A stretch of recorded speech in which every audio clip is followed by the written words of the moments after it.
Welcome to my new show, Let's Talk Law. Today we have an interesting situation, to say the least. Headline: Texas woman says unborn baby counts as passenger in HOV lane. Looks like we're kicking off this series with a weird one. All right, let's get into it. All right, so backstory. Brandy Bottone, a Texas woman, was pulled over in an HOV lane for driving without any additional passengers. And she argues that since she was 8 months pregnant at the time, her unborn baby should count as a passenger. According to her, she wasn't trying to make a political statement at all. And believe it or not, this has actually caught the support of pro-life and pro-choice groups alike.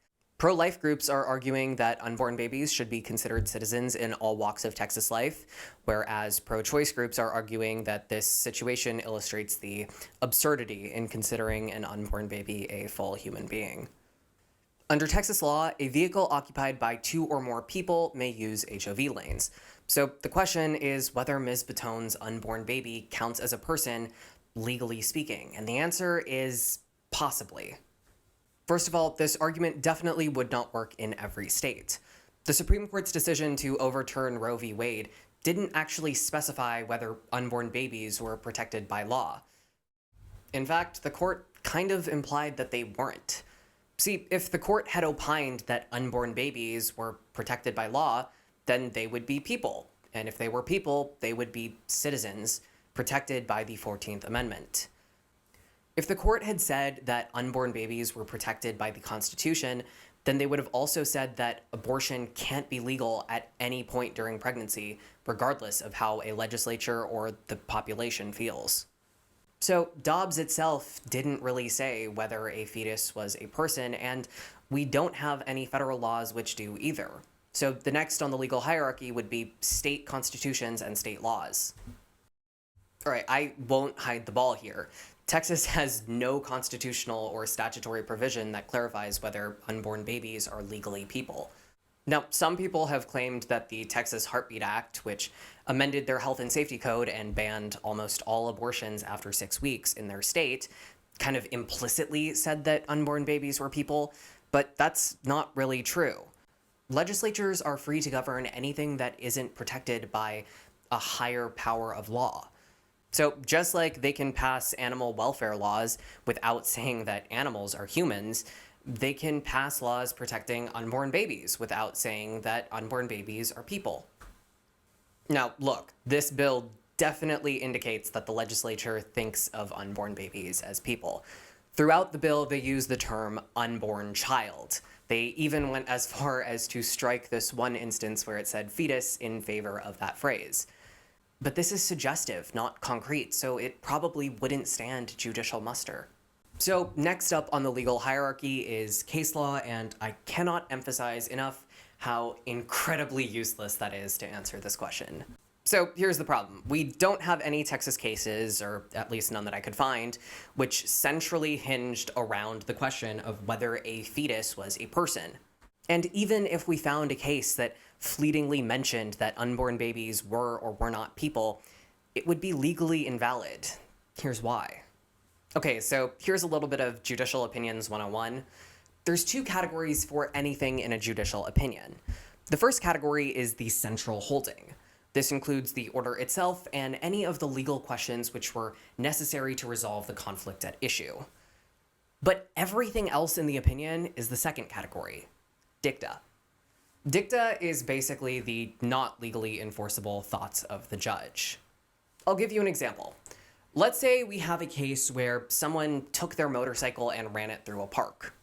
Nobody got hurt, but a cop arrested him for improperly using the public facility. Now, let's say that in the opinion, the judge wrote that even though there was no express ban on motor vehicles in the park, the lack of motor vehicle access and signage was enough to clarify that the space was not meant for motor vehicles. That is the central holding. It's a question that's necessary to resolve the conflict of whether what this guy did was illegal. The central holding is legally enforceable.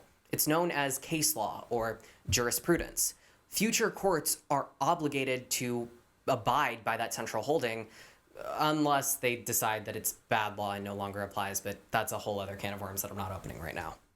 But returning to our biker birdwatcher, let's say that in the same opinion, the judge also fleetingly mentioned that because there was a clear bicycle trail in the park, the ticket wouldn't have stood if the motorcycle wasn't motorized. Well, that's dicta. It wasn't necessary to resolve the central case. Now, of course, if you were a lawyer and your client had been cited for riding a bicycle through a park, you might cite the case arguendo to the court, especially if it's well-reasoned and supports your case, but the court isn't obligated to follow it the same way that they're obligated to follow the central holding. Now, the reason that dicta exists is to curtail a judge's power. It limits the scope of their lawmaking ability, but it's also incredibly controversial. If you've ever actually read a judicial opinion, you'll know that they are littered with dicta, which is why it can become difficult to answer the question of what is dicta and what isn't. Some legal scholars argue that the definition of the central holding should be broader, and others argue that it should be narrower. Experts disagree about this, but in the end, it means that we don't have any clear guidance on whether Ms. Bottone's unborn baby is a person. So without any legal evidence to point us clearly in either direction, the case kind of becomes a toss-up, and it would be up to the court to decide whether Ms. Bottone's legal argument has any weight. And if she gets an unfavorable verdict, she could always try to appeal it, but that would involve convincing an appellate court to take the case.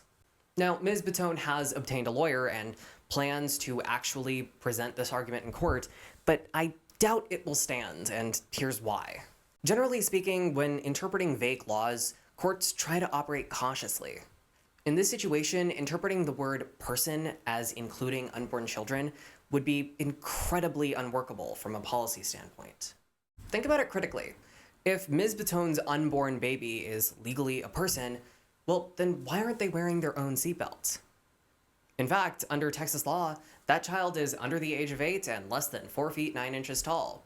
Shouldn't they be in a child safety seat in the back? It's easy to spot the absurdity here. Of course, we can't know for sure how Ms. Bottone's case goes until it happens, so I guess we'll just have to wait and see how it works out. Thanks for watching this episode of Let's Talk Law. If you enjoyed this video, please give it a like, and if you want to see more content like it, hit that red subscribe button and the notification bell so you know whenever Pegasus Brave releases new content. If you want to see more of my daily commentary, you should follow me on Instagram, and if you want to see more of Pegasus Brave stuff, you should follow them all over social media. All links are in the description below. Thanks for watching, and I'll see you next time.